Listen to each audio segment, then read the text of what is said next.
Bom, pedimos que se inscrevam no nosso site, no nosso mailing, para que possam receber as novidades do que todas as nossas atividades. E nos acompanhem também nos canais, no site, no LinkedIn e no Instagram.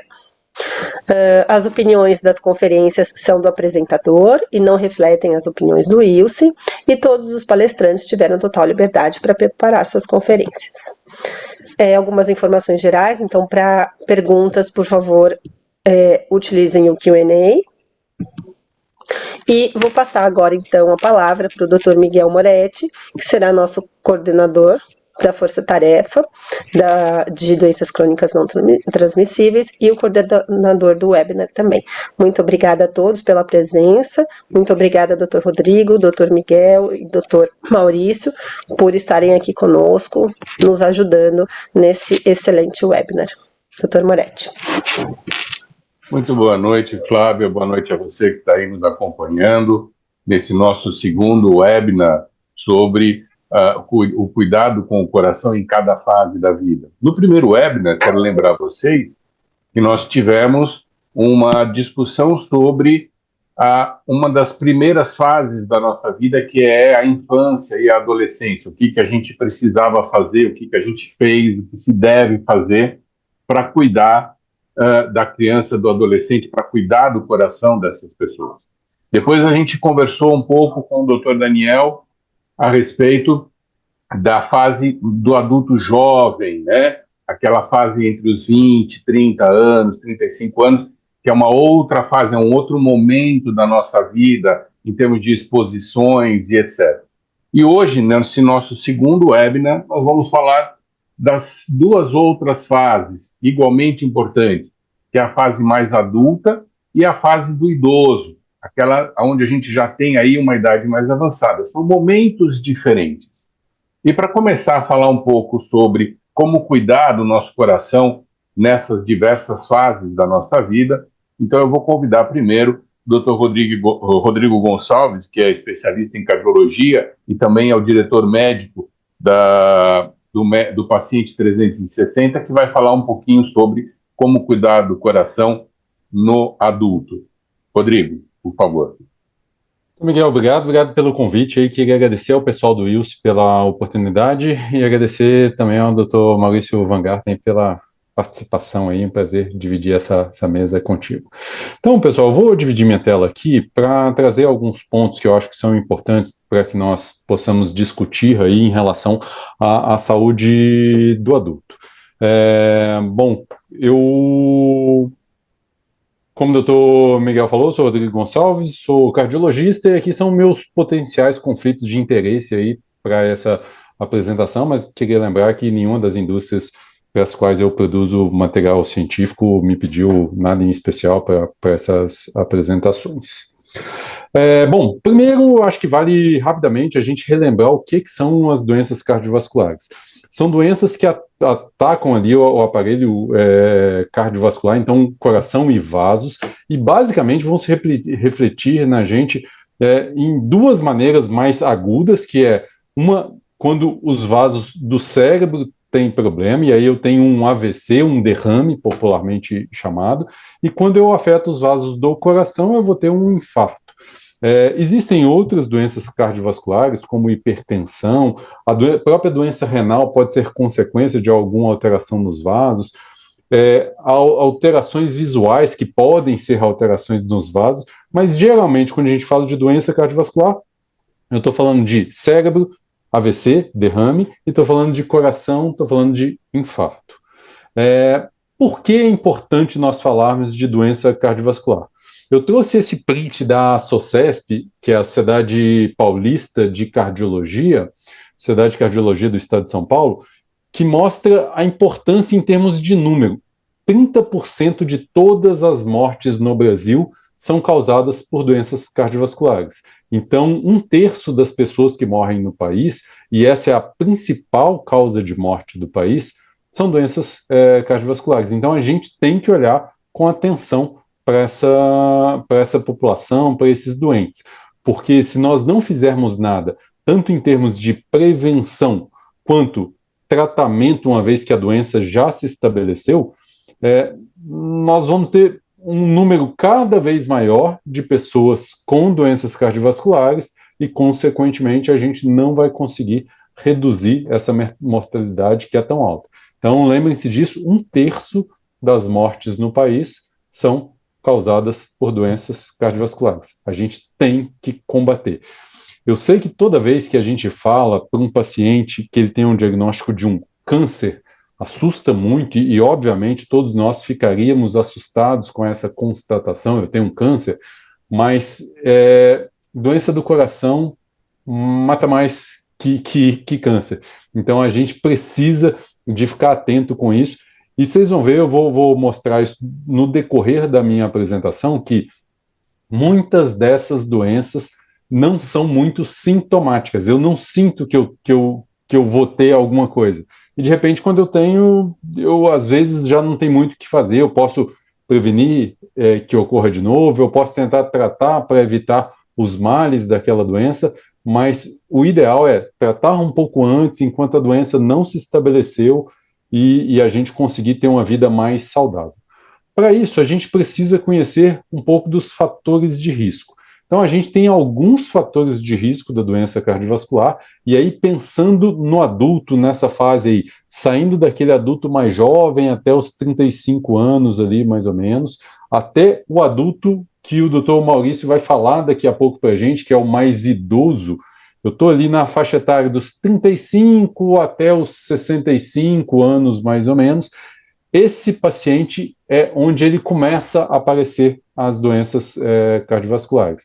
Normalmente, são os mais afetados. E aí, para esses pacientes, os fatores de risco, basicamente, são esses aí que estão na tela. Então, tem obesidade, e aí eu pus ali, entre parênteses, a alimentação, porque a obesidade, por si, ela é um fator de risco, mas a alimentação, mesmo em pacientes não obesos, ela é um fator de risco importante, a gente vai falar isso daqui a pouco, principalmente quando eu falo de sal, de gordura na alimentação, e tem algumas coisas nessa história. O segundo fator muito, muito importante é o sedentarismo, a falta de exercício. Fazer exercício físico é fundamental para me proteger, e mesmo para quem já teve alguma doença cardiovascular, para reduzir o risco desse paciente ou para evitar que ele tenha novos episódios de doença cardiovascular. O tabagismo é um fator de risco importante, então nós temos que combater ativamente o fumo, temos que, nós como médicos, profissionais de saúde, falar para os nossos pacientes, orientá-los, insistir com os pacientes que têm que parar de fumar, e o paciente precisa se conscientizar. E vale uma grande campanha de todos nós. Então, como paciente, como um familiar, como profissional de saúde, como um educador, a gente precisa de combater o tabagismo. Felizmente, na nossa população tem tido um decréscimo de pessoas que estão fumando, mas, infelizmente, nas pessoas mais jovens, principalmente com os cigarros eletrônicos, a gente tem visto um aumento novamente do tabagismo. E o fumar faz mal de qualquer forma, seja cigarro eletrônico, seja cigarro, eu vou chamar de convencional, né, aquele que a gente, o antigo cigarro lá que se põe fogo, todos eles vão fazer mal para o coração. O álcool, o consumo de álcool é um fator de risco para o coração. A gente sempre ouviu aí que beber em quantidades pequenas, lá uma taça de vinho no jantar, ela pode ser saudável. O problema é a quantidade de álcool. Até essa uma taça de vinho por dia tem alguns probleminhas, talvez não cardiovascular, ele pode ser um protetor, mas tem outros problemas que pode levar. Mas lembrar que a gente deve evitar de recomendar o consumo de álcool, principalmente porque as pessoas não conseguem, muitas vezes, equilibrar as doses. Então, vale como recomendação, tirem o álcool aí ou reduzam bastante para a gente poder prevenir o risco. E esses próximos 3 fatores de risco que eu coloquei, eles são fatores, eles existem. O Dr. Maurício vai mostrar ali que no paciente mais idoso, o risco, a idade por si é um risco, mas eu pus eles ali fora do negrito, porque são coisas que a gente não consegue modificar. A idade eu não consigo modificar, ela vai ficar cada vez maior, felizmente, porque a alternativa a isso é pior, então a gente vai envelhecer, que bom. História familiar eu também não vou conseguir mudar, meu pai tem problema do coração e é isso, e eu não vou conseguir mudar, e o sexo também não. Então esses 3 são fatores de risco, mas eu não consigo mudar, e os outros lá que estão em negrito eu consigo alterar, e vale a gente se atentar principalmente nesses que são modificáveis. E tem algumas doenças que acompanham isso. O diabetes, ele está muito relacionado à doença cardiovascular, então todo paciente diabético, ele tem um risco maior de ter doença do coração, e principalmente se esse diabético está descompensado. Então a recomendação é que o diabético, ele tenha o melhor controle possível. Então ele vá ao endocrinologista ou ao médico dele com regularidade, que use as medicações que forem recomendadas com regularidade e que acompanhe seus níveis glicêmicos. Muitas vezes esse paciente não sente nada, ele tem uma glicemia lá de 190, 200, 220, não está sentindo nada, mas está afetando os vasos sanguíneos, consequentemente vai afetar o coração. Então ele precisa acompanhar esse diabetes de perto. Hipertensão, que é uma doença cardiovascular, mas ela é risco para outras lesões cardíacas aí, ela aumenta o risco de AVC, de derrame, ela aumenta o risco de infarto, e ela por si só já é uma doença que vai causar outras consequências. Então, a gente tem que prevenir a hipertensão antes dela se instalar, e eu tenho que tratar essa hipertensão uma vez que ela se instalou. E a hipertensão, como todas as outras, e aí eu vou falar das 3 aqui, de diabetes, hipertensão e dislipidemia, são doenças que não trazem sintoma de maneira geral. Então, o paciente tem hipertensão, tem diabetes e tem o colesterol alto, ele não está sentindo nada. E ele precisa controlar. Então, nós precisamos de nos conscientizar que eu ter diabetes, ter hipertensão e ter colesterol elevado é um fator de risco importante, tenho que tratar, tenho que cuidar e eu não vou sentir nada. Então eu tenho que tomar remédio mesmo sem sentir nada. A hipertensão, quando eu paro de controlar lá e ela está 15, 16 por 10 e é uma pressão alta, eu normalmente não vou sentir nada. Então tem vários pacientes que viram para mim e falam assim, mas eu estava tomando o remédio e eu não estava sentindo nada, e aí eu parei de tomar o remédio. Aí chega no consultório com a pressão de 16 por 10 e não está sentindo nada. E, na verdade, ele está com a pressão alta o tempo todo. Pressão alta normalmente não dá sintoma. Então, eu preciso de tratar. E a terceira doença que eu coloquei ali é a dislipidemia. Dislipidemia, basicamente, aí o aumento de colesterol, tem mais coisa nessa história, triglicérides e tudo mais, mas pensem aí no aumento de colesterol. Também outra doença que aumenta muito a chance de infarto, de derrame, e também é completamente assintomático. O paciente não sente nada quando o colesterol está alto. E aí ele começa a ter problemas. E aqui, falando da fase de vida que coube a mim discutir com vocês, é a fase que essas doenças vão trazer problema. Então, um exemplo prático. O paciente começa a ser sedentário, ele para de fazer atividade física, ele começa a se alimentar mal, ele fica obeso e cada vez mais obeso. Isso começa lá para os 30, 30 e poucos, ele casou, entrou no mercado de trabalho, está mais estressado, está mais agitado, não tem tempo mais de jogar o futebol, ir para a academia, andar de bicicleta ou fazer os exercícios que ele fazia, está comendo mal porque come na rua, porque está estressado e acaba descontando no alimento. Pelo próprio excesso de peso, fica mais sedentário ainda, faz menos atividade física, entra numa bola de neve, acaba desenvolvendo um diabetes, acaba ficando hipertenso, acaba aumentando o colesterol. Esse paciente que tem essas doenças, ou mesmo que não as tenha, mas que tem os outros fatores lá, sedentarismo, obesidade, ele começa devagarzinho a acumular placas de colesterol nas suas artérias. Ele começa a piorar a saúde cardiovascular. E com o tempo, esses pacientes vão evoluir mal e vão começar a ter problemas do coração. Isso demora mais ou menos 15, 20 anos para acontecer. Mas lembra lá, eu falei que esse paciente começa lá com os 30, 35 a aparecer essas questões. Com 20 anos, Ele está com 45, 50, 60 anos. Ainda é um paciente muito, muito jovem. Esse paciente lá, então, que começou com 35, com 55 anos ele está infartando. Ele começou com 30 anos lá, com 45, 50 anos ele está tendo um AVC. Numa fase que ele está extremamente produtivo. E a gente, então, tem que combater efetivamente isso. Como eu vou combater essas doenças e esses fatores de risco? Basicamente, são duas estratégias, sempre duas estratégias aí. Mudança de estilo de vida e medicamento. Mudança de estilo de vida, eu estou falando, basicamente, de alimentação e exercício. E medicamento, aí a gente vai deixar a cargo de profissionais de saúde, eu vou falar um pouquinho para vocês disso. Alimentação. O ideal é procurar um profissional de saúde, um nutricionista, um médico, alguém que pode te orientar numa dieta específica para você. Mas não necessariamente todo mundo precisa de uma recomendação tão específica. Linhas gerais, a gente deve evitar alimentos industrializados. Quanto mais industrializado for o alimento, ele tende a ser pior, porque ele tem mais sal, ele tende a ter mais gordura, ele normalmente é um alimento um pouquinho mais complicado aí para a nossa saúde. Eu tenho que tentar reduzir sal. Recomendação de sal é de uma maneira muito prática e muito simples. Se você evita alimento industrializado que tem mais sal, você já está ganhando um pontinho aí na redução de sal. Não use o saleiro na mesa, então não adicione mais sal na comida do que o que ela já tem.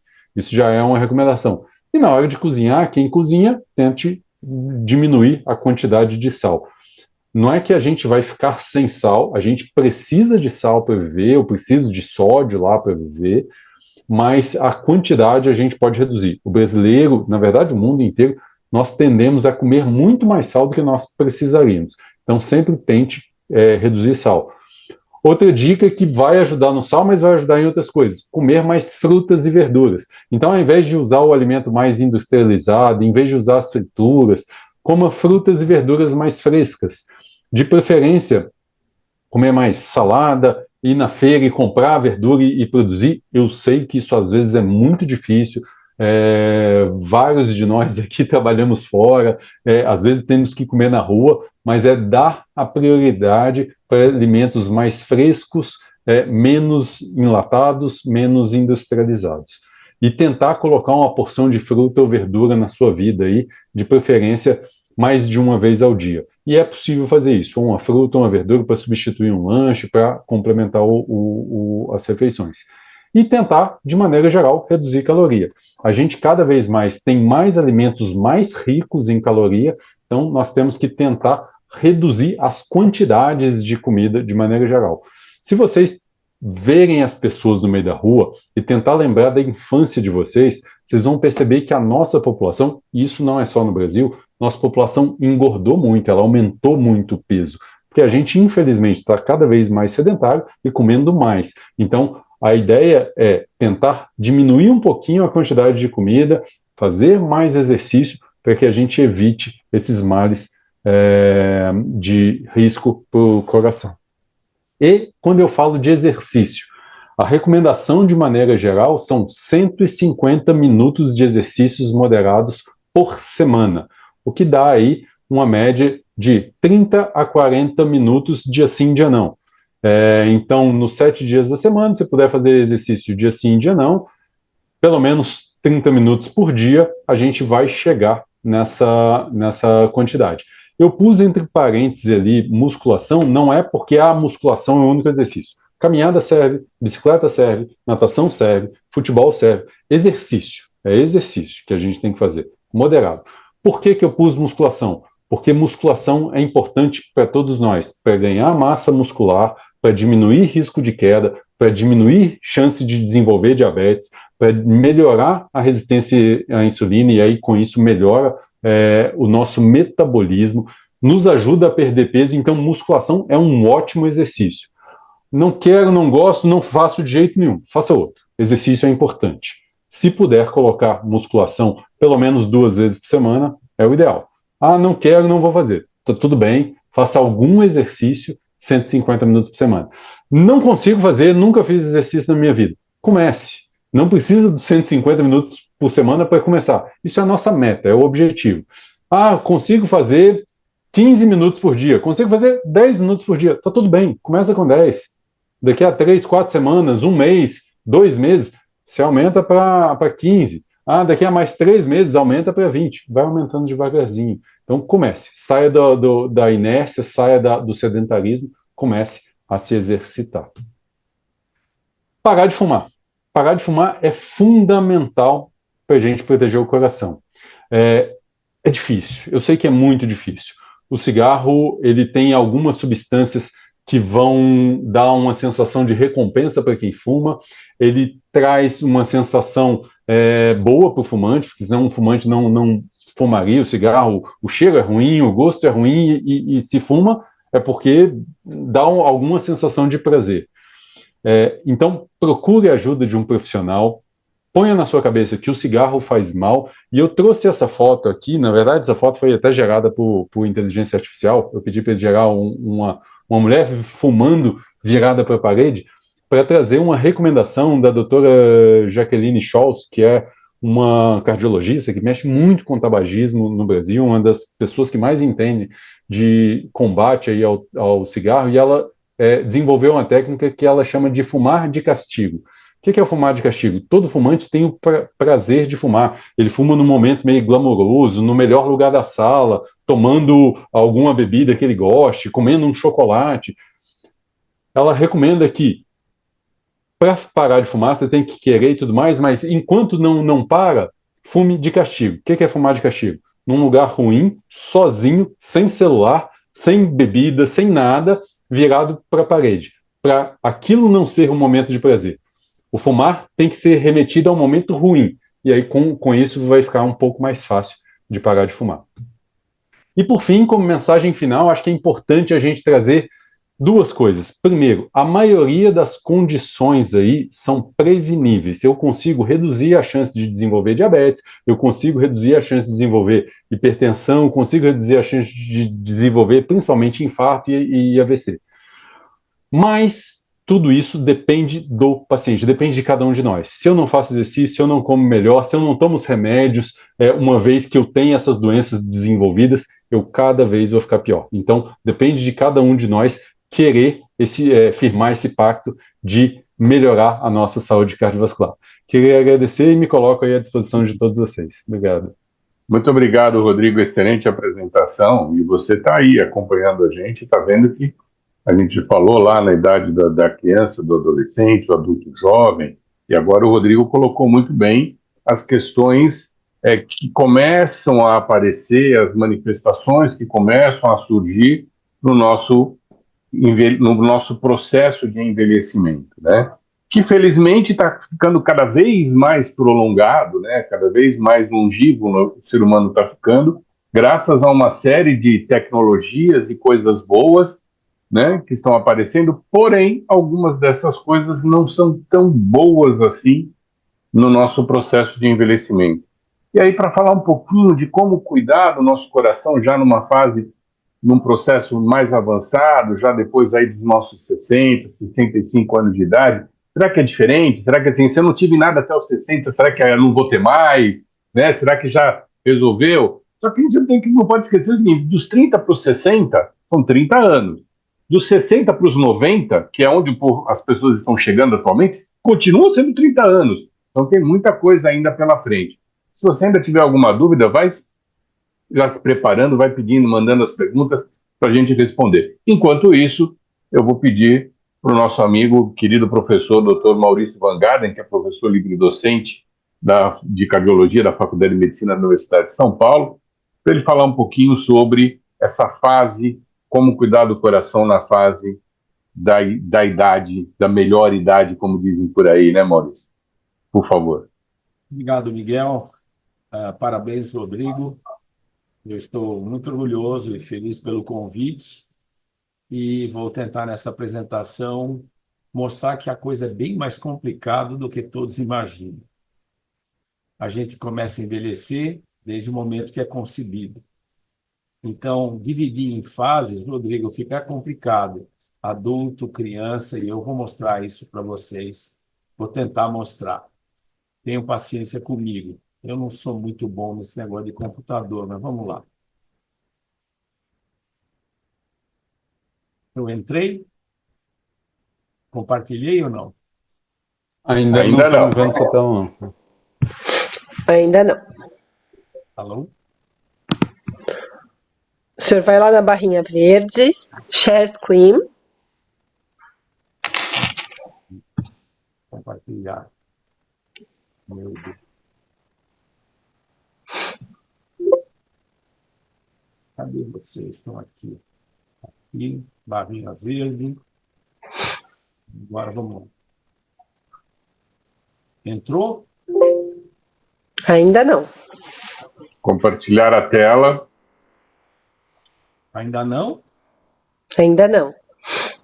Vocês estão percebendo que esse idoso aqui, que depois da manhã faz 76, e é o share. Isso. Do lado do chat. Share Screen. Aí clica em Share Screen e depois em Share.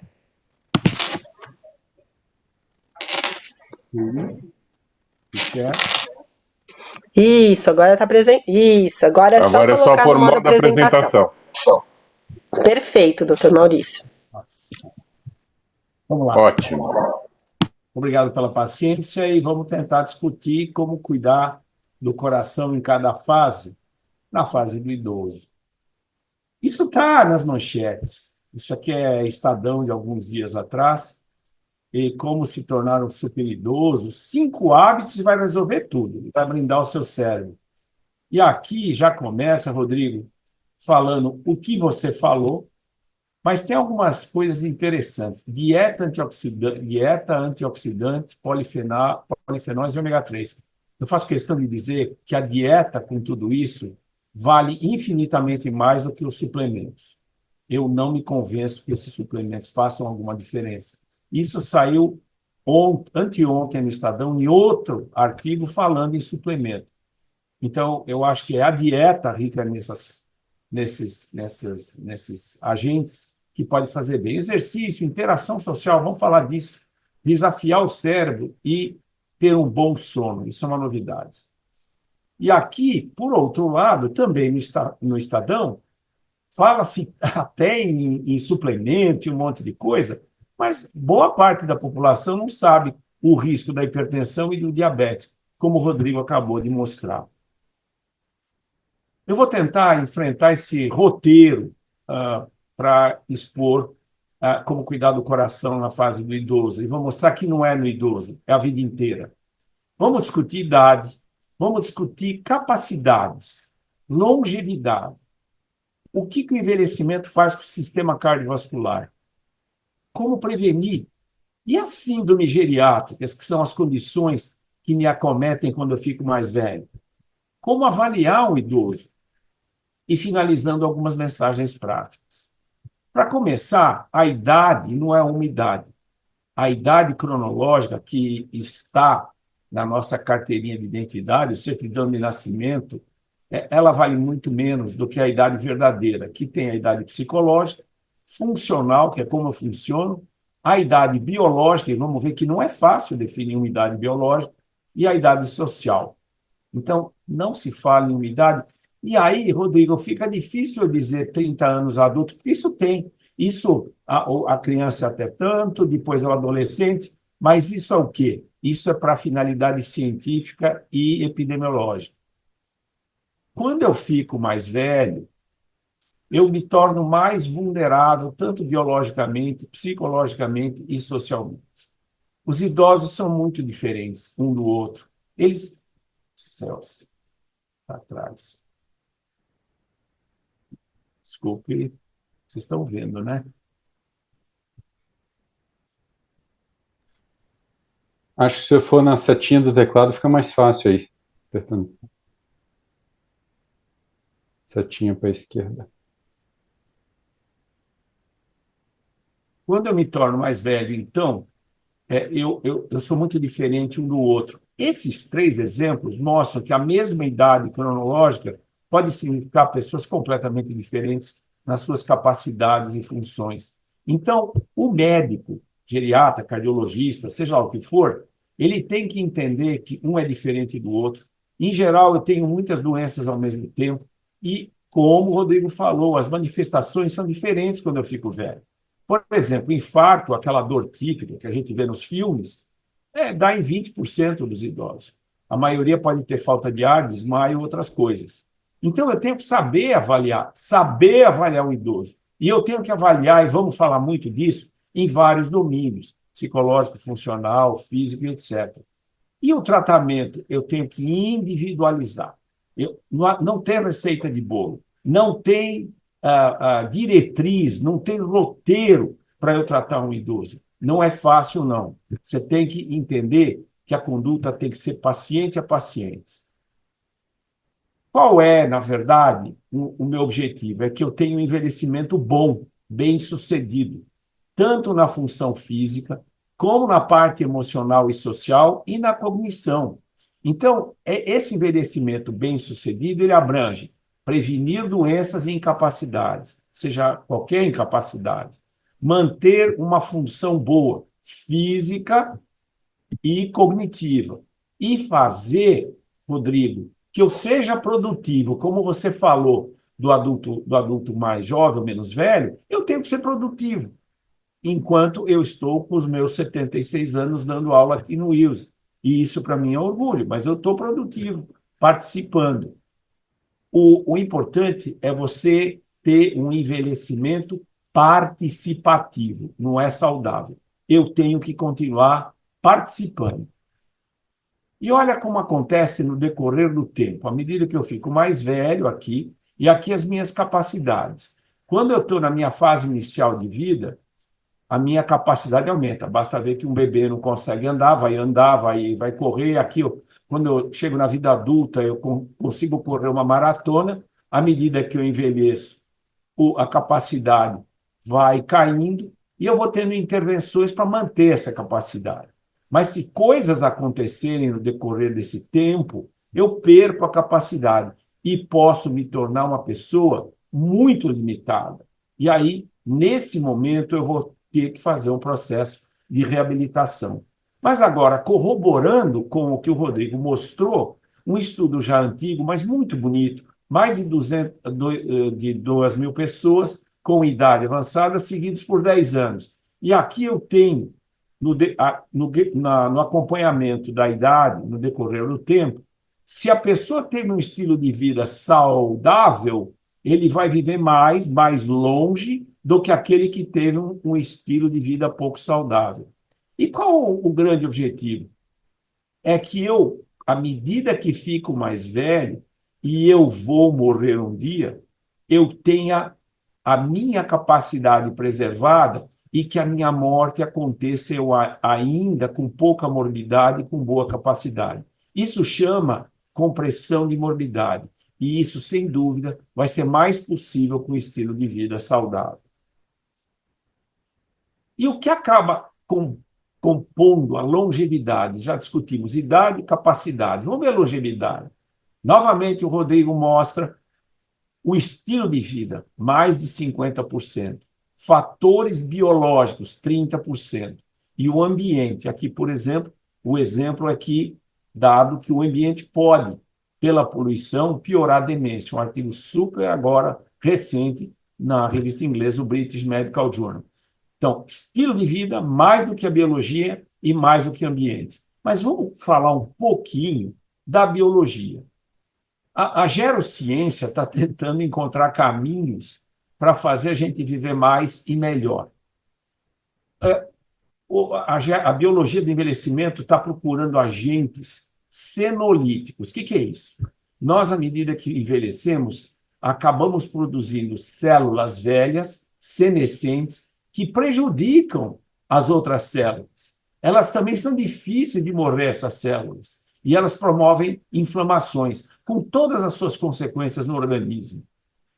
Outra busca é estimulantes da autofagia, porque aumentaria a degradação de proteínas e evitaria a agregação de proteínas que prejudicam a célula. Então, aqui nós estamos tentando diminuir o efeito do envelhecimento sobre células e proteínas. Agora, tem um problema. Nós ainda não sabemos como avaliar, como marcar o envelhecimento e como medir se esses tratamentos ou intervenções podem retardar o envelhecimento. Então, por exemplo, o hormônio de crescimento e o IGF-1, eles podem ser bons marcadores. Podem. Quanto menores os níveis desses dois do hormônio de crescimento, maior a longevidade. Eu estou falando isso, primeiro, porque esse é estudo da biologia do envelhecimento. Segundo, tem muita gente por aí querendo tomar hormônio de crescimento para ficar mais musculoso. Isso é pior para a longevidade. Além disso, tem uma substância chamada humanina, que está presente na mitocôndria, que produz energia nas células. Quanto maior o GH, aqui, o GH, menor a humanina, que faz bem para a produção de energia das células e para a longevidade. Um outro ponto importante, quer dizer, vocês estão vendo aqui que nem sempre que vocês vão ver em academia e tudo mais, em alguns blogueiros, é bom para a nossa vida. Metabolômica. O que é metabolômica? Estudar bem a metabolômica poderá facilitar a ligação entre o que nós temos de genética e a longevidade. Mas, Maurício, como é que é isso aí? Vamos lembrar alguma coisa. Vocês lembram que o genoma está ligado ao DNA das células, da herança, da genética. O DNA acaba mandando para o RNA, que é o mensageiro, pelo transcriptoma, e o DNA manda mensagem para o RNA, que acaba influindo na produção das proteínas, que é o proteoma, e essas proteínas vão influir no biotipo que eu acabo tendo, no fenótipo, de açúcares, nucleotídeos, aminoácidos e até nos lipídios, que é o metaboloma. Isso é complicado? Parece que sim, mas eu estou saindo e é complicado. Mas eu estou saindo do DNA do meu gene e chegando até os metabólitos que estão no nosso organismo e que definem o meu fenótipo ou a minha função, que é o meu jeitão. Isso é uma promessa, entender isso aqui para aumentar a longevidade e para poder medir os efeitos de eventuais tratamentos, intervenções para eu viver mais. Isso é um exemplo espetacular sobre longevidade. Essa senhora Bailey mora num residencial e ela foi entrevistada nos Estados Unidos aos 102 anos. E ela dá aulas de ginástica para quem mora naquele residencial. E o que a senhora Bailey faz? Ela tem uma alimentação saudável, tem uma vida ativa. Isso é saúde física. Ela foi voluntária em um hospital por mais de 30 anos. E ela tem objetivo de vida e ela é resiliente aos problemas que aparecem até com a idade. Além do que, ela tem objetivo de vida à medida que ela dá essas aulas. E ela dá essas aulas para os outros residentes nesse residencial e faz todos rezarem antes dessas aulas. E ela evita a solidão, evita o isolamento social e traz espiritualidade, que faz bem para o envelhecimento. E ela brinca e diz, eu só vou parar de dar essas aulas quando eu ficar mais velha. E ela ainda brinca com a morte. Talvez Deus não esteja pronto para mim.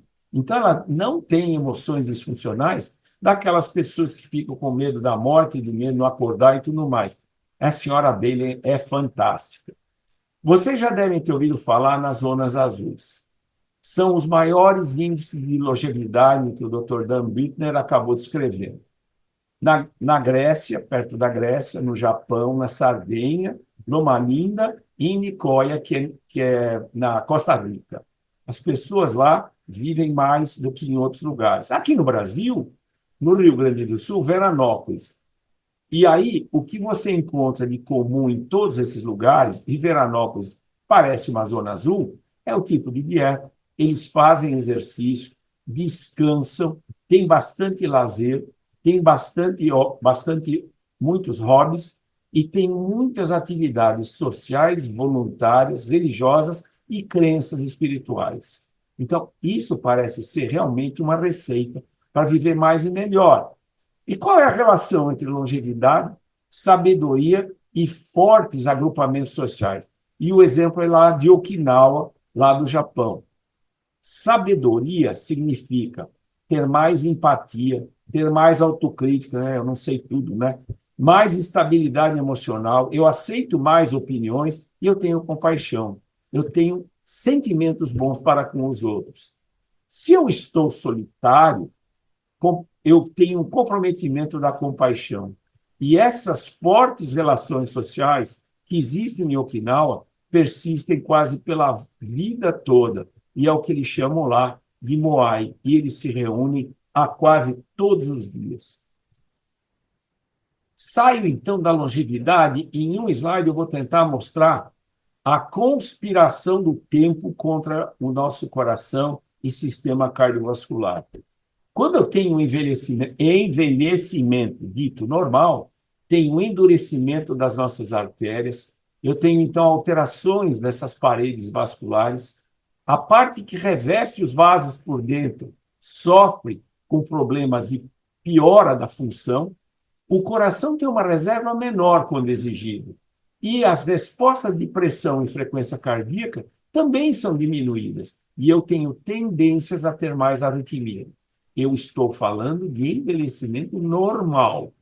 Agora, quando eu vou para o envelhecimento mal sucedido, eu tenho pressão arterial mais alta, principalmente a sistólica. O coração fica mais musculoso. O que pode parecer bom não é, tem músculo demais. Facilita a aterosclerose e eu tenho maiores riscos. E o que acontece com o tempo? Todos aqueles fatores de risco que foram falados ou citados pelo Rodrigo, tem mais tempo para atuar. Tanto os fatores de risco tradicionais como os não tradicionais. Por exemplo, uma pressão alta, ela vai agir mais tempo.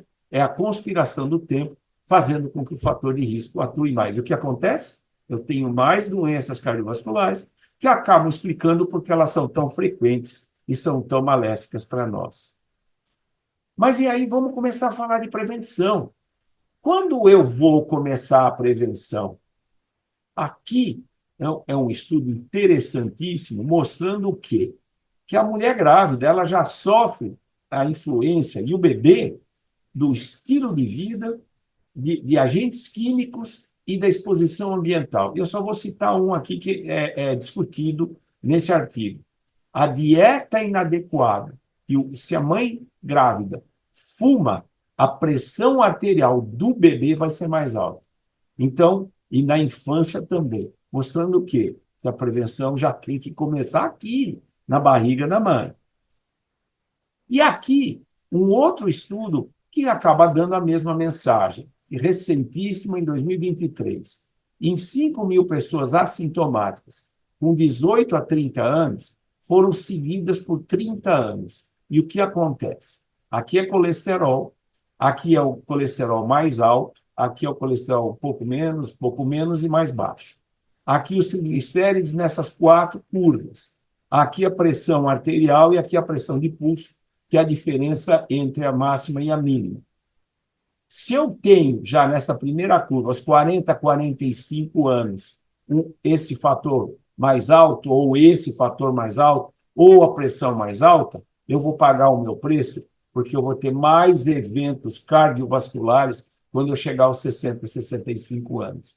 Moral da história, a exposição cumulativa, o risco de incidência de doença cardiovascular vai depender do tempo e da gravidade do fator de risco. E o impacto é mediado pelos efeitos das doenças após os 40 anos de idade. Olha, começou aqui. E quando, então, eu tenho que começar a prevenção? Muito cedo, quanto antes melhor. E como? Estilo de vida adequado é uma boa forma de começar. Isso aqui é da American Heart Association, que é muito prático. A associação da saúde vascular com longevidade, expectativa de vida, de doença cardiovascular, de expectativa de vida livre de doença cardíaca, de diabetes, de câncer e de demência em adultos. Se você considerar a pressão arterial ideal, a glicose ideal, o colesterol ideal, e aqui vem índice de massa corpórea, obesidade ou não fumar, exercitar-se 5 vezes por semana, uma dieta saudável, e essa foi a novidade recente, tem um sono adequado, você vai ver que a pessoa vai viver mais, vai viver livre mais, a chance e o risco de ter uma doença cardiovascular, diabetes, câncer e demência diminui, independentemente de grupo socioeconômico. Vocês estão vendo a importância desses fatores. Aqui parece ser uma coisa muito mais biológica até, e esses aqui parecem comportamentais. Agora, a Sociedade Europeia de Cardiologia fala assim, como é que eu vou prevenir um idoso, o que eu tenho que fazer para prevenir doenças cardiovasculares em idosos que nunca tiveram nada? Falta muita informação em relação à cardiogeriatria e à cardiologia do idoso. Mas o que é importante? Não deixar fumar, ter um estilo de vida saudável com tudo aquilo que já foi dito e reduzir a pressão arterial a menos de 160 milímetros da pressão máxima. Compartilhar e individualizar as decisões, que não adianta, e nós vamos ver depois, que não adianta eu tentar goela abaixo do paciente e não vai dar certo. E aqui, quanto ao colesterol, para a pessoa que nunca teve nada, o idoso, ainda não sabemos. Provavelmente é importante usar estatina, mas nós só vamos saber direitinho com um estudo bem feito no final de 25 e no final de 26. E o estresse? Esse estudo, eu vou encurtar a apresentação, existe um relógio epigenético chamado Greenwich. Ele monitoriza as alterações químicas do DNA da célula durante o envelhecimento. E foi mostrado que o estresse cumulativo acelera o relógio do envelhecimento, medido por um parâmetro altamente crível, bastante importante, que é o DNA da própria célula. E aqui ele faz mais do que isso, ele acelera o relógio biológico, ele muda a relação de cortisol e da resistência à insulina, que acaba provocando distúrbios da glicemia. Agora, a pessoa que sofre estresse, mas aguenta firme, que tem uma resiliência psicológica, que consegue regular a emoção e se controlar, isso daí modera a associação e faz esse relógio andar mais devagar. Então, estresse é pior, a resiliência, a regulação e o autocontrole diminuem a velocidade desse envelhecimento. Ainda em prevenção, o estilo de vida hoje parece ter uma epidemia. Isso foi um estudo que nós fizemos lá no Einstein, no setor de prevenção, e foi publicado em 2014. É uma coisa espantosa. Nós estimamos o risco das pessoas que iam lá fazer check-up. Quando o cara tinha um risco intermediário, a frequência de subestimação do risco, ele achava que não tinha risco, chegava perto de 10%. Mas para o fulano que tinha risco alto, 75% acabava subestimando. Eu acho que eu não tenho nada. Então, quanto maior o risco, maior é a ignorância do risco. E aí, nós escrevemos, na ocasião, um editorial dizendo o seguinte, que o jeito de enfrentar isso é uma união entre o médico e os cuidadores de saúde, a família e o paciente. Se você empoderar todo mundo e fazer todo mundo entrar no mesmo ônibus, você vai conseguir, possivelmente, evitar essa subestimação e não vai ter percepções inadequadas, medos inadequados, perder tratamentos e perder oportunidades.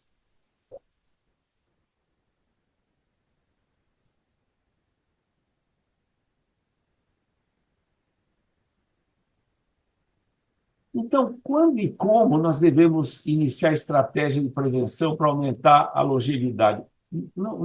Não tem receita de bolo. Nós temos que fazer tudo aquilo que nós sabemos, mas vamos ter que, na verdade, individualizar e começar quanto antes melhor. Nunca é tarde demais. Isso é importante. Começar cedo e nunca deixar de tentar prevenir. Nós vamos ter que também atuar nos mais velhos, adequando o estilo de vida, tratando fatores de risco, individualizando e compartilhando. fazer tudo aquilo que a senhora Bailey nos recomendava nas zonas azuis. Mas aí, nós estamos falando de envelhecimento, e quando a gente envelhece, tem algumas condições que nos acometem muito mais. E isso tem uma relação estreita com infarto, por exemplo. Então, eu não posso conversar, eu vou falar só de coração no velho e não vou falar das síndromes geriátricas. Então, o que acontece quando eu fico velho? Eu tenho muita doença ao mesmo tempo, eu tomo um monte de remédio, aí eu posso me tornar um frágil por uma série de condições, a minha cognição já não é tão boa e eu posso ter uma condição chamada de delírio mais frequente. E isso acaba gerando os 5 Is. Instabilidade postural, eu caio mais. Imobilidade, e eu me mexo menos. Eu tenho incontinências, como incontinência urinária, principalmente. E iatrogenia, eu vou sofrer mais com os tratamentos. E uma incapacidade cognitiva. Isso tudo acaba influindo também no infarto, que depende do envelhecimento, daqueles riscos que eu falei, do tempo, da conspiração do tempo. Eu tenho mais riscos de formar coágulos, eu tenho uma anatomia coronária pior e eu tenho menos defesa fisiológica. E olha isso aqui. Se eu analisar o que acontece um ano depois que eu tenho um infarto, quanto a mortes cardíacas ou um novo infarto, ou uma mortalidade por causas não cardíacas, ou também por outras causas. Eu vou ter, depois de um ano, quem tem um infarto típico, 7% de mortalidade depois de um ano do infarto, e eu tenho, por mortalidade total, 14%. Então, quase empata. Então, olha a influência das outras condições, tanto da mortalidade, igual a do infarto. E aqui, se eu tenho um outro tipo de infarto, que é a injúria miocárdica, que não, acaba não sendo um infarto típico, depois de um ano dessa injúria, 16% de mortalidade cardiovascular ou um novo infarto e 33% de mortalidade total. Isso para mostrar que uma coisa não independe da outra. As outras condições geriátricas acabam influindo nisso. E aqui, por exemplo, eu tenho uma mortalidade total maior do que a mortalidade cardiovascular. E aqui, a associação entre doença cardiovascular, declínio cognitivo e depressão. Por exemplo, eu tenho pressão alta e eu posso ter um AVC. E aí eu vou ter comprometimento, todo mundo sabe, sensitivo e motor, e posso ter uma demência vascular. Se eu não tenho AVC, eu tenho infartos cerebrais silenciosos que podem levar e levam a declínio da cognição. E há uma interligação grande do declínio cognitivo com depressão. E ambos podem levar a uma baixa adesão ao tratamento. Vocês estão percebendo que é uma rede, é uma teia, é uma conspiração em que tudo está misturado. E começou com hipertensão e termina em declínio cognitivo, depressão e baixa adesão aos tratamentos. Quando eu chego na demência, isso são dados numa comissão de queda cognitiva, como prevenir, é importante deixar claro que eu posso ter alguma prevenção em fatores de risco potencialmente modificáveis, que são cerca de 40% dos fatores. Aqui no Brasil, um estudo mostrou que chega a quase 50%. Quais são eles? Diabetes, hipertensão, trauma cefálico, fumo, poluição é difícil a gente mexer, e obesidade. Atividade física inadequada, depressão, evitar álcool. Isso tudo praticamente o Rodrigo tocou. Agora, aqui é importante que o velho não seja avaliado quanto à hipoacusia, à deficiência auditiva, porque isso é um fator importante para a prevenção da queda cognitiva. Manter o contato social, como nós vimos nas zonas azuis, e ter um nível educacional bom, isso protege. Mas isso já vem lá de trás da infância. E a fragilidade? Muitos idosos são frágeis. E a fragilidade aumenta o risco para absolutamente tudo, além de influir na mortalidade e qualidade de vida. Acaba levando a baixa atividade física, uma exaustão, menor força muscular, perda de peso não intencional e uma lentificação da marcha. A fragilidade, segundo esse autor, ela pode ser medida por 5 parâmetros. A força de preensão palmar, apertar uma mola. A velocidade da marcha, perda do peso, uma exaustão e baixa atividade física. Agora, é interessante que uma colega geriatra, que foi presidente da Sociedade Brasileira de Geriatria e também do Departamento de Cardio e Geriatria, Elizabeth, do Rio de Janeiro, ela diz o seguinte: sabe o que eu faço? Eu vou buscar a pessoa na sala de espera. Pelo jeito dela levantar, me dar a mão e andar, eu já faço ideia se ela é frágil ou não. A prevenção disso é você combater principalmente os distúrbios alimentares, a desnutrição e promover a atividade física. Agora, nós já vimos idade, capacidade, longevidade, o envelhecimento cardiovascular, algumas coisas relacionadas à prevenção e à síndrome geriátrica. Como é que eu vou avaliar esse idoso? Então, esse é o mantra da geriatria, chama Avaliação Geriátrica Ampla, a AGA. Ela é ótima, é maravilhosa, mas ela varia a aplicação de 1 hora a 1 hora e meia. Na minha visão, é muito difícil aplicar no dia a dia, de hospitais, serviços e consultórios. Um mineiro, o Moraes, que é um geriatra de Minas Gerais, ele bolou esse índice de vulnerabilidade clínico-funcional. Isso dá para fazer em poucos minutos, muito mais rápido, ele avalia bem e também pode ser avaliado pelo próprio paciente. Isso, para mim, é muito melhor do que a avaliação geriátrica ampla. Quando veio um idoso, isso aí agora é avaliação, eu falei mal da AGA, quer dizer, eu dei uma criticada na AGA, que é do geriatras, agora vamos nós. Hartim é o mantra da cardiologia. E aí eu tenho um idoso, ele vai fazer um cateterismo, aí eu vou decidir se vai operar, não vai operar, ou se vai fazer cateterismo stent. Eu chamo o Hartim. Olha o Hartim envolvendo tudo isso. Outro dia, numa apresentação no Congresso da SOCESP, eu pedi para levantar a mão quem usava o Hartim para um idoso para decidir. Eu acho que uma pessoa levantou a mão e acho que ela é mentirosa. E depois, quando a pessoa vai para casa, olha aqui, farmacêutico, familiar, enfermeiro e tal. No fundo, na vida prática, não é cardiologista, geriatra, tudo mais. Eu acho que nós temos que simplificar isso. Por isso, até essa atividade que o Wilson está promovendo aqui, eu acho que pode ter utilidade. E a cardiogeriatria que a gente desenvolveu e tem departamento, procura fazer com que uma pessoa tenha uma noção geral de tudo isso. Se precisar uma opinião, que tem, mas é difícil você dividir isso, lotear isso em tanta gente. Só para vocês terem uma ideia, tem uma entidade americana, United States Preventive Service Task Force. E aqui tem coisas que têm alto benefício de avaliação para prevenir problemas nos idosos. Então, medir a pressão, fazer a avaliação de câncer coloretal pela colonoscopia, isso até a idade tende a cair, câncer cervical nas mulheres e HIV, que eu confesso que eu não peço, porque eu acho improvável, pelo menos nos pacientes que eu vejo. Agora, o benefício é moderado a grande no aneurisma de aorta abdominal, a glicemia, sobrepeso, câncer de mama, câncer de pulmão importante, e abuso de álcool, tudo aquilo que a gente já viu, e quedas também, por favor.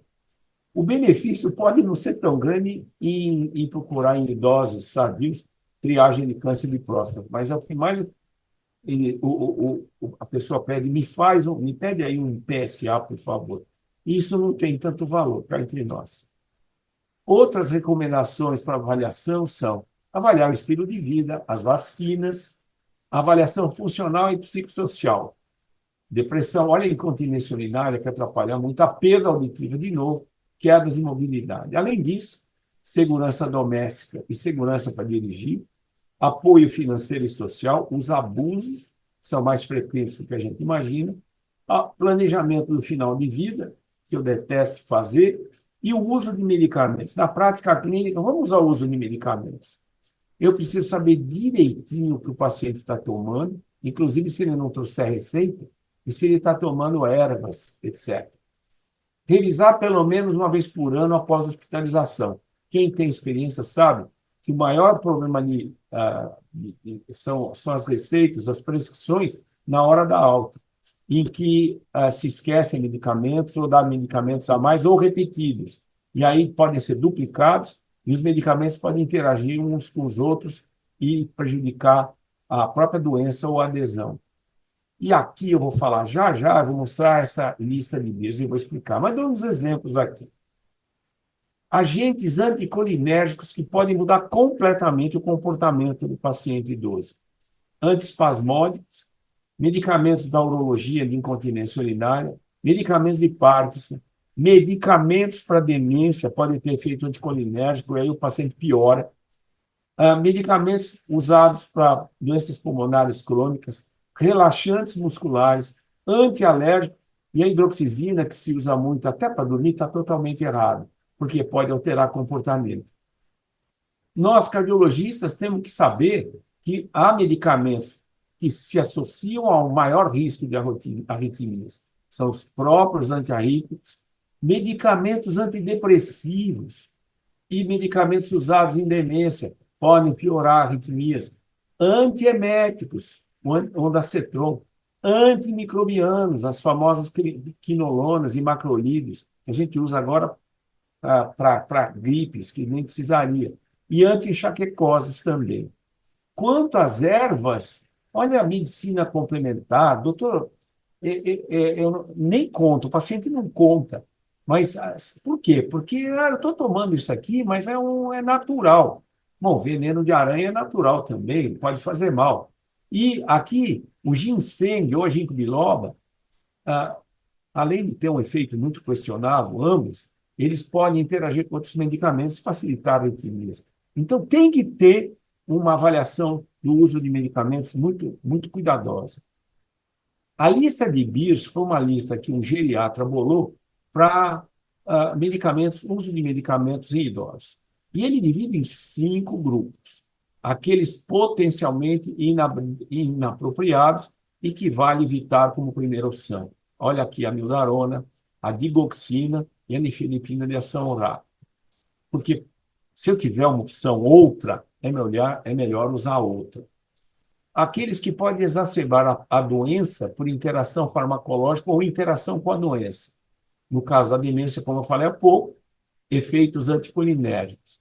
Na 5, medicamentos usados em urologia. Na insuficiência cardíaca, os anti-inflamatórios e o ciprostazol, que é usado principalmente para quem tem doença vascular periférica. Pode piorar a insuficiência cardíaca. Os anticoagulantes, de um modo geral, usar com muito cuidado. Os vasodilatadores também, e os medicamentos como antidepressivos, todos que agem no sistema nervoso central, tomar cuidado, porque eles podem provocar uma baixa no sódio. Aí a pessoa de idade muda o comportamento e vão dizer que ele ficou gaga, e é o remedinho que eu estou dando para ele. A interação farmacológica pode ser intensa e ela deve ser evitada. Por exemplo, a nossa mildarona e a varfarina, o anticoagulante. Também os novos anticoagulantes com a mildarona. E uma interação que a gente nunca lembra são os bloqueadores de canal de cálcio que usamos para baixar a pressão arterial com as estatinas. Isso aí precisa prestar muita atenção. E medicamentos que devem ser evitados ou ter redução das doses se a função renal não for boa, são os novos anticoagulantes e os diuréticos poupadores de potássio. Só uma menção, o hipogonadismo, toda hora vem alguém querendo tomar hormônio masculino. Então, lembrar que a testosterona cai mesmo com o aumento da idade, e se eu estou obeso, isso piora ainda mais. A testosterona ela pode melhorar alguns fatores, mas pode piorar outros. E, na verdade, falta muita coisa sobre os riscos e benefícios da reposição hormonal no homem sobre os riscos cardiovasculares. Não é para ficar tomando isso à torta e à direita. Vamos às mensagens práticas agora. Quando eu vou avaliar o resultado de um tratamento ou intervenção, eu tenho que ver 3 fatores fundamentais. Quem é o paciente, qual é a doença e qual é o tratamento que eu estou escolhendo. No paciente idoso, eu tenho que entender que ele é mais vulnerável, tem muita doença ao mesmo tempo, e um é diferente do outro. A doença, eu tenho que ver qual é o impacto dela. Eu tenho que ver se ela está aparente ou não, que é uma manifestação subclínica. E a peculiaridade de manifestação, como eu citei, de infarto, por exemplo. E aí eu tenho que avaliar muito bem benefício e risco do tratamento. Uma coisa é importante: a idade por si não vai definir a conduta. Eu tenho que individualizar. Se o excesso de tratamento é um erro, é um risco enorme, a omissão é um risco maior ainda. Não podemos exagerar, mas não podemos omitir. Bem, quando eu tenho um idoso, a gente tem um jovem, quase sempre a gente quer curar. No idoso, a gente pode querer curar as condições agudas, mas eu tenho que controlar os sintomas e reduzir os riscos. E é importante. Eu tenho que dar mais importância ao doente e não à doença. Eu tenho que acreditar nas queixas. Ah, não, ele está nervoso, tal. Não. Eu tenho que considerar, para explicar as queixas, causas clínicas, medicamentosas, e é frequente isso, e emocionais. Se eu estou perdido, pegue outra opinião. Não vamos teimar.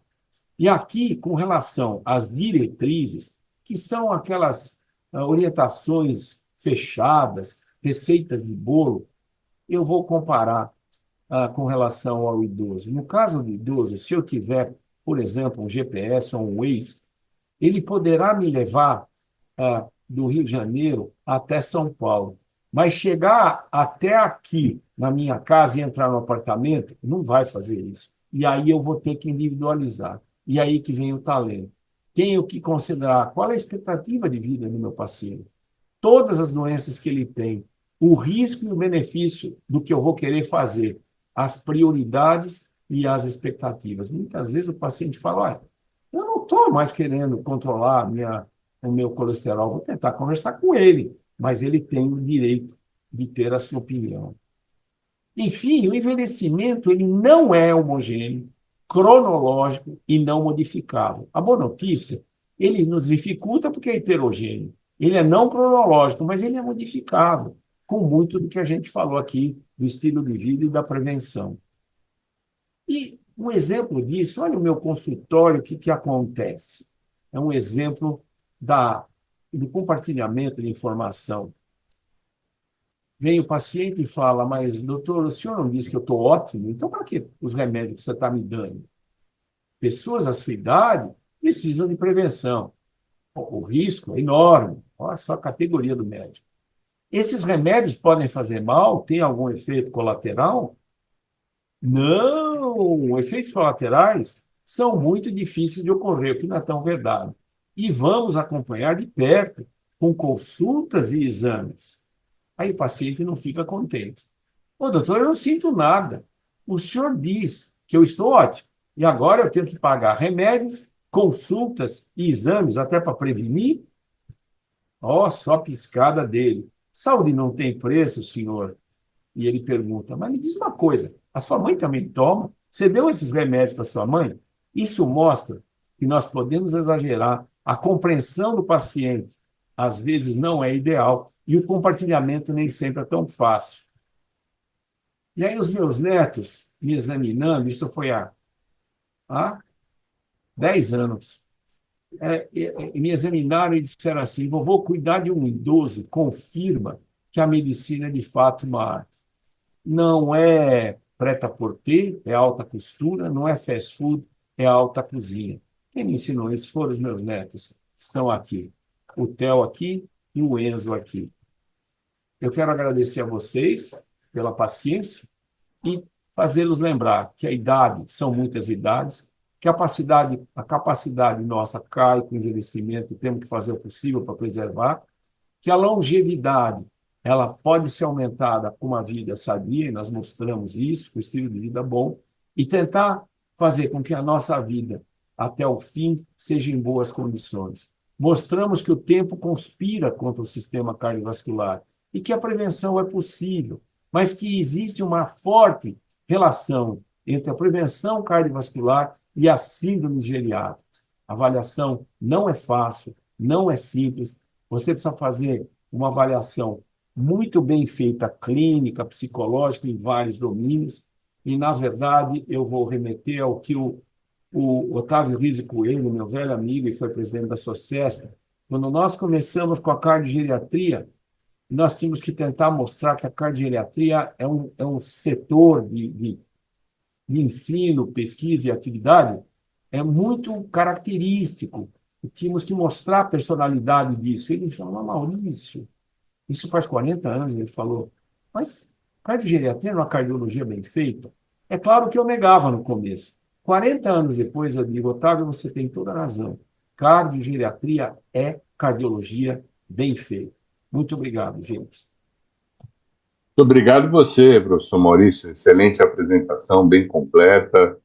Eu acho que trouxe para a gente uma visão ampla, né, de que todas essas fases da vida, elas não são separadas por muros ou por divisões físicas, né, palpáveis. Elas são separadas por um range, por uma fração, por um momento, por várias coisas, e obviamente isso vai depender muito de como você vive.